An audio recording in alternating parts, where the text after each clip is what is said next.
welcome to Divine Nexus Comics YouTube channel. Make sure to like, share, and subscribe, and enjoy the video.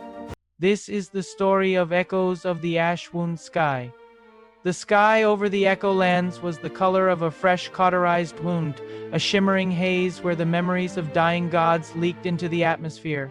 These were the memory storms, the primary export of a province that had long ago traded its sanity for immortality.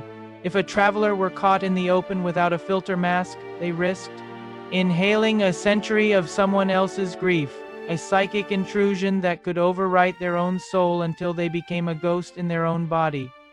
Kellen arrived at the port of Balmora not as a prophesied savior, but as an inkslinger, a low-level bureaucrat sent by the distant empire. His satchel was filled with tax ledgers rather than enchanted blades.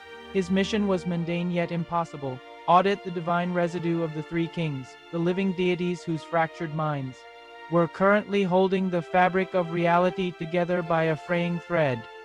The locals, the Chimeri, watched him with eyes like polished obsidian from the shadows of their organic architecture. To them, he was dry soul, a foreigner whose ancestors had never tasted the crystalline blood of the mountain. They lived in a world where the great houses had retreated into beautiful, stagnant nightmares, each clinging to a version of the past that refused to stay buried. In the north, the wizard lords of House Delvani had ascended beyond the need for flesh. They inhabited towers grown from bioluminescent fungi, but their pursuit of power had turned them into sentient perfumes, drifting clouds of aromatic intent that communicated through scent and subtle shifts in temperature. To speak with a lord was to breathe them in a risky negotiation where one might lose their sense of smell or their very willpower.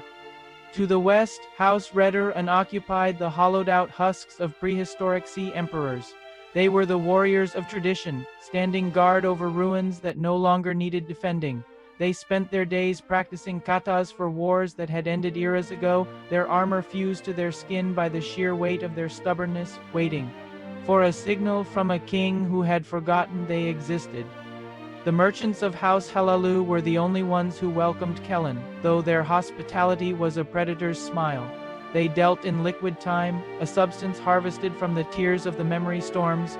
In a land where the future had been cancelled, an hour of borrowed youth or a minute of forgotten peace was the only currency that carried any weight.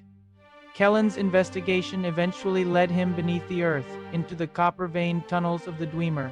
In this world, the deep folk weren't just engineers. They were sound architects who viewed reality as a symphony. Their ruins were massive, subterranean musical instruments that still hummed with a low, vibrating frequency designed to keep the mountain from screaming. Deep within the resonator chambers, Kellen discovered the Silenced Tongue, a relic that the Empire believed could stabilize the province. However, as he touched the cold brass of the device, he saw the truth of the three kings. They hadn't saved the world from a dark god beneath the mountain.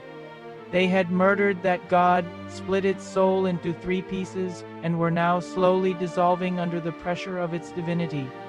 The blight wasn't a disease of the body, but a rejection of the world's end. By refusing to die, the three kings had trapped the province in an eternal, rotting present. Kellen realized his ledgers were useless. You cannot audit a dream that is turning into a nightmare. The Silenced Tongue wasn't a tool for restoration, but a conductor's baton intended to play the final note and let the world finally sleep.